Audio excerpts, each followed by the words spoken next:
Bismillahirrahmanirrahim. Assalamualaikum warahmatullahi wabarakatuh. Alhamdulillahirrahmanirrahim. Wassalatu wassalamu ala asrofil amniya wal mursalin wa ala alihi washabihi ajma'in, amma ba'du.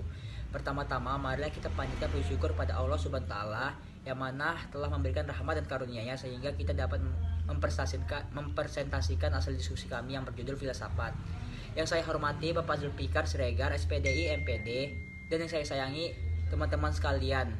Baik, pengertian filsafat merupakan suatu kajian sistematis terhadap kehidupan, alam semesta, etika, moralitas, pengetahuan, pemikiran, dan gagasan politik yang dilakukan di dalam dunia Islam atau peradaban umat muslim dan berhubungan dengan ajaran-ajaran Islam.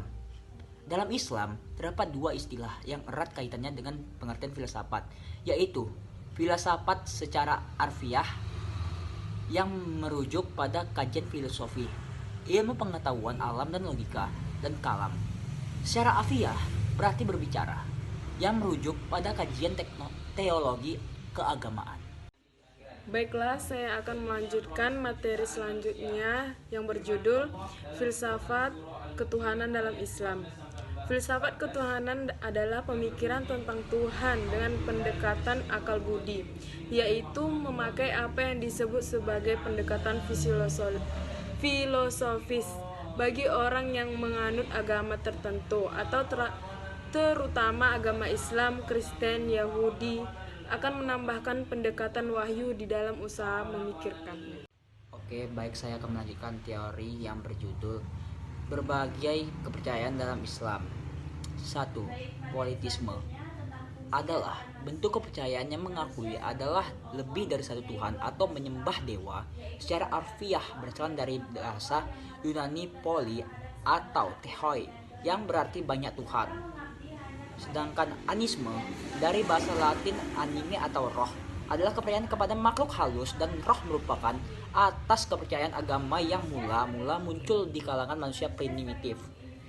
Sedangkan dinamisme berasal dari bahasa Yunani dinomus yang artinya kekuatan atau daya. Maka dari itu, dinamisme adalah kepercayaan bahwa benda-benda di sekitar manusia mempunyai kekuatan gaib.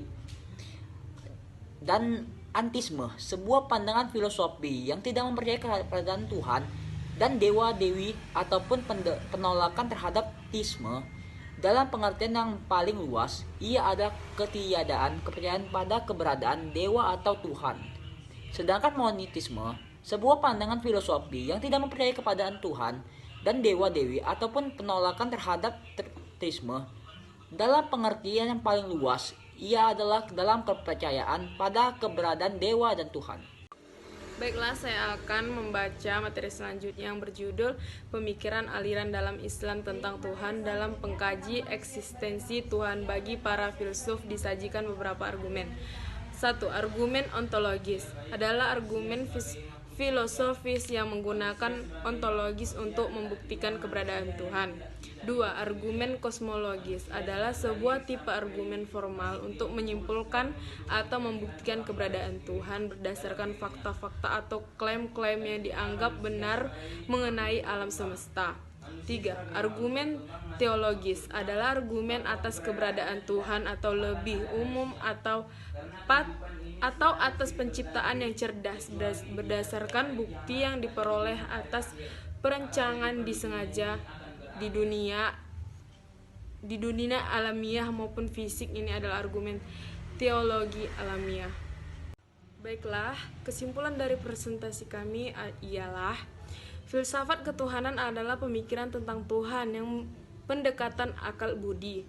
Maka dipakaikan pendekatan yang disebut filosofi bagi orang yang menganut agama tertentu, terutama agama Islam, Kristen, Yahudi.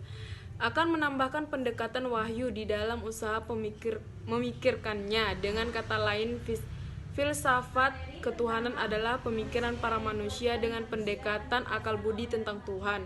Usaha yang dilakukan manusia ini bukanlah untuk menemukan Tuhan secara absolut atau mutlak, namun mencari pertimbangan kemungkinan-kemungkinan bagi manusia untuk sampai pada kebenaran tentang Tuhan. Baiklah, begitu aja hasil presentasi kami. Lebih kurang kami mohon maaf, kepada Allah kami mohon ampun, kepada dosen pengampu kami mohon maaf. Baik, assalamualaikum warahmatullahi wabarakatuh.